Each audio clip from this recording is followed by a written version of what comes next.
అటు తరువాత యేసు దేవాలయంలో వానిని చూచి, ఇదిగో స్వస్థత పొందితివి, మరి ఎక్కువ కీడు నీకు కలుగకుండునట్లు ఇకను పాపము చేయకుమని చెప్పగా. ఇక్కడ మీరు అండర్లైన్ చేసుకోండి, ఏమన్నాడు? నీవు స్వస్థత పొందితివి కదా. చాలా మంది ఏమనుకుంటారంటే, ఒకసారి వ్యాధి పోగానే, ఆ సమస్య పోగానే దేవుడు స్వస్థపరిచాడు అని సాక్ష్యం చెప్తారా చెప్పరా? ఈ వ్యక్తి కూడా అలాగే చెప్పాడు, కానీ ఎవరు అంటే చెప్పలేకపోయాడు.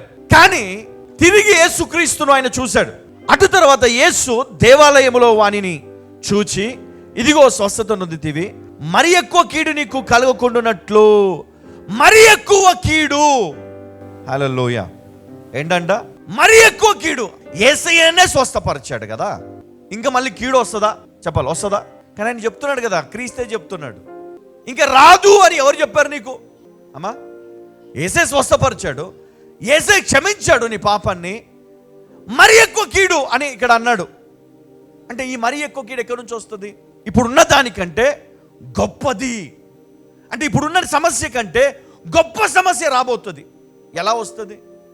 ఎలా వస్తుందంటే చూడండి, ఇక్కడ మరి ఎక్కువ కీడు నీకు కలుగుకుంటున్నట్లు ఇకను పాపము చెయ్యకుము అని చెప్పగా, హల్లెలూయా, వాడు వెళ్ళి తాను స్వస్థపరచబడిన సంగతిని మరి ఎవరికి చెప్పాడంట?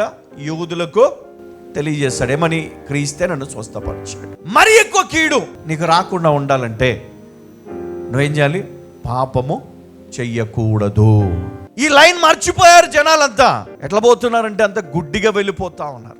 ఏమైతుందిలే కదా, ఏం కాదు, లైట్ తీసుకుంటాడు దేవుడు. తీసుకుంటాడా అమ్మా? ఈరోజు ఎందుకు నీ సమస్య పోయినప్పుడు నువ్వు ఎలా జీవించావు? యేసుక్రీస్తు చెప్పాడు, మంచిగా చెప్తా ఉన్నాడు. ఇక్కడ ఏమంటున్నాడంటే, పరిశుద్ధమైన జీవితాన్ని ఇక మీదట నువ్వు జీవించాలి అని చెప్పాడు. మరి ఎక్కువ కీడు నీకు రాకుండా ఏం చేయాలి? పాపం చేయక ఇక నుండి నువ్వు ఎట్లా బ్రతకాలా? ఎట్లా బ్రతకాలి? నీతిగా బ్రతుకు, పాపం చేయకు.